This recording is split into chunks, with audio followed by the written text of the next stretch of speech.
జీవం కలిగిన యేసయ్య నామం పేరిట అందరికీ వందనాలు చెల్లిస్తున్నాము. సిలువలో పలికిన 7వ మాట, లూకాసు వార్త 23వ అధ్యాయము 46వ వచనములో, నా తండ్రి నా ఆత్మని నీ చేతులకు అప్పచెప్తున్నానని యేసు ప్రభు పలికిన 7వ మాట అన్నమాట. ప్రియమైన బిడ్డలారా, ఫస్ట్ మాట కాడి నుంచి మనం చూసుకుంటూ వచ్చాము. క్షమించే మాట కాడి నుంచి ఆత్మను అప్పచెప్పే మాట వరకు కూడా మనము చూసుకుంటూ వచ్చాము.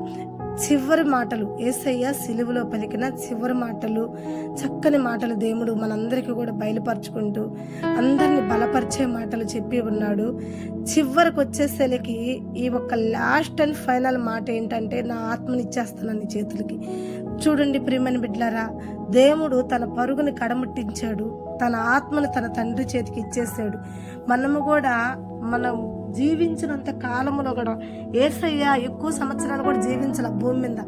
యేసు ప్రభు శరీరధారిగా జీవించిన సంవత్సరాలు మొత్తం కలిపి కూడా 33.5 సంవత్సరం అని అందరూ చెప్పుకుంటున్నారు, అందరూ చెప్తున్నారు. మనం చదువుతున్నాం లేఖనంలో 33.5 సంవత్సరం అని మనం కూడా చెప్పుకున్నాం. ఈ 33.5 సంవత్సరంలో తన పరుగు కడముట్టించాడు యేసయ్య. ఎక్కడ కూడా తన పరుగుని ఆపినట్టు గాని, ఎక్కడ కూడా తను అంచనా వెనక్కేసినట్టు గాని కనపట్లేదు ప్రియమైన బిడ్డలారా. కాబట్టి మనము కూడా ఎంతకాలం బతుకుతామో తెలీదు, ఎన్ని రోజులు బతుకుతామో తెలీదు. మనము కూడా మన జీవితాన్ని కడముట్టించేవారిగా, మన పరుగు కడముట్టించే బిడ్డలుగా మనం కూడా జీవించాలి. అలాగే మనం బతకాలి, అలాగే మనం భూమి మీద సంచరించాలి. యేసు ప్రభు మనందరికన్నా గొప్పవాడిగా, మనందరికన్నా అనేక కిరీటాలు ధరించిన రాజుగా ఎందుకు ఉన్నాడంటే, ప్రతి పనిలో కూడా ఎక్కడ ఆయన వైపు చూసి సిగ్గుపడేలాగా, శత్రువులందరూ కూడా సిగ్గుపడేలా ప్రతి పనిలో కూడా అంత క్రమశిక్షణగా, అంత ఖచ్చితంగా దేవుడు చేశాడు. శ్రమని ఆలోచించలేదు, కష్టమని ఆలోచించలేదు, అవమానమని ఆలోచించలేదు, నిందలని వెనక్కి తీయలేదు, ఆఖరికి మరణాన్ని కూడా వెనక్కి తీయకుండా శత్రువుల చేతిలో నుండి ఆయన అనేక మార్లు తప్పించుకుని కూడా శత్రువులను కూడా జయించి మరణాన్ని కూడా జయించాడు మన దేవుడు.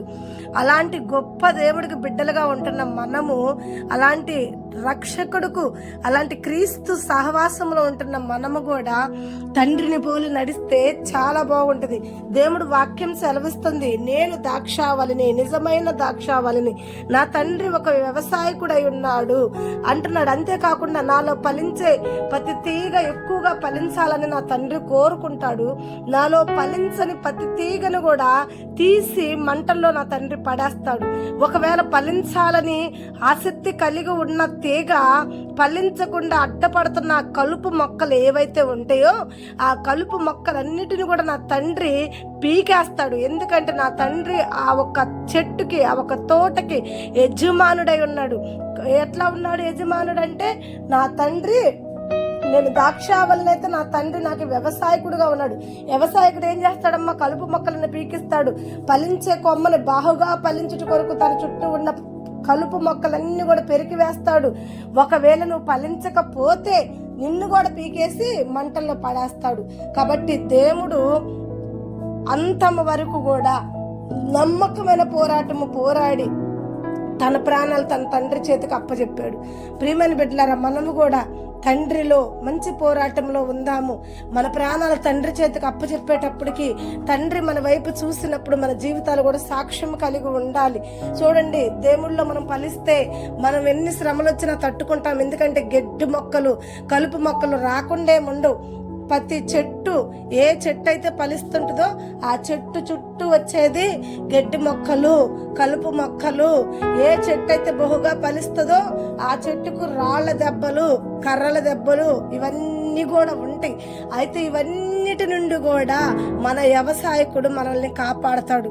మన తండ్రిలో మనం ఫలించటకు ప్రయాస పడ్డామంటే, మన తండ్రికి మనం అంటుకట్టుగా ఉండాలని ప్రయాస పడ్డామంటే, తన తండ్రి అయిన దేవుడు వ్యవసాయకుడై ఉండి మనం ఫలించుట కొరకు మన చుట్టూ ఉన్న శ్రమలను తీసివేసి, మన చుట్టూ ఉన్న ఇబ్బందులను తీసివేసి, మరణం వరకు మనం నమ్మకంగా ఉండేవారిగా ఉంటే తప్పకుండా దేవుడిలో మనల్ని అంటుకట్టు కట్టి దేవుడు రాజ్యంలో మనల్ని కూడా ఫలింప చేస్తాడు.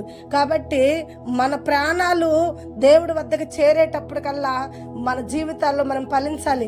యేసయ్య ఫలించాడు కాబట్టి, యేసయ్య కొట్టబడ్డాడు, తిట్టబడ్డాడు, నెట్టబడ్డాడు, కానీ యేసయ్య ఫలించాడు.